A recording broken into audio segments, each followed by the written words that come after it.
What's up, guys? Today, of course, we're going to be talking about zeroing the scope in Battlefield 1. I'll be explaining what it is, how to do it, how best to take advantage of it, and whether or not you should even use it at all depending on your playstyle.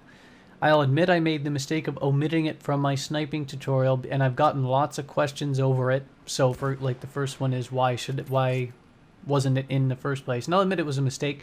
The reason being mostly because I don't use it. I'm playing in the beta, playing to now. I've never had a problem ever hitting shots using it. But again, my mistake. I'll fix it here. I'll explain everything you need to know. So first off, I'll explain what it is. Zeroing is basically negating or accounting for bullet drop. It's to eliminate bullet drop. You can zero with the D-pad down on the consoles, I believe, and V on PC. All sniper rifles have three variants. There's a 75, a 150, and a 300 meter zeroing variant. So, and all sniper rifles in this game, especially the lower velocity ones, start having some bullet drop at about 150 meters. But the higher velocity, 800 plus meters per second rifles tend to start at about 200. You might have to aim maybe a couple of millimeters above a guy's head at 200 meters, but that's about it. You don't actually need to zero. So, say for example, here's how to explain it. Say someone's 275 meters away from you. The standard zeroing on all sniper rifles is 75 meters. So, inside 75 meters, aim exactly at the person's head and it will hit every time.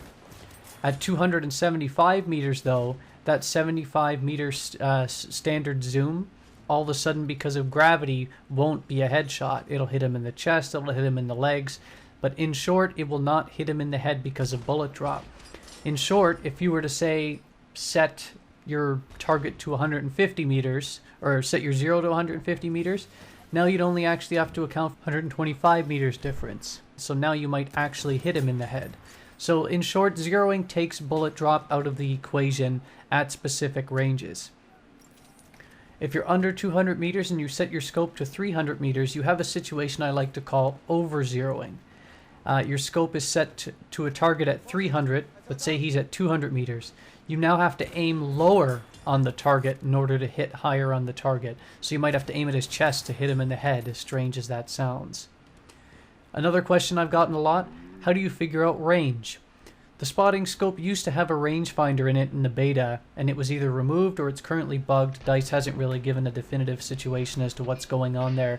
But your best bet I've found is when you're playing Conquest or Operations to look at the nearest objective to where you are. Zoom in, it will tell you exactly how many meters you are away from the objective, and that gives you a good estimate to extrapolate around to where enemies are, because if enemies right near a flag, then it might only be a 5 to 10 meter difference, and you can account for that easily. Over time, though, the more you practice this skill, you won't really need to use it as much anymore. You'll just see someone about 200 meters away, and you'll be like, oh, okay. Say, 175, 200, and bang, headshot. In Battlefield 1, here's my thoughts on it though. It's fine. It's good if you're a stationary sniper. It's not too bad.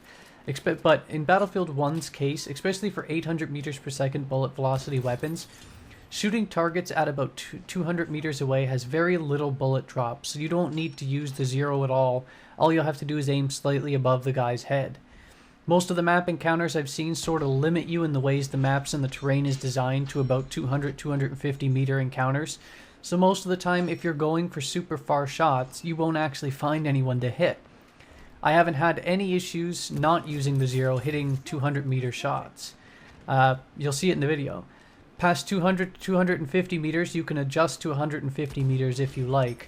But the reason why I don't use the zero at all is because I move around a lot as a sniper and my ranges always change. So if I set my zero to say 150 meters and all of a sudden I get a headshot on a guy 150 meters, great. If I move up and all of a sudden my encounter's at 75 and I aim for the head, good chance I'm going to miss. It's going to overshoot.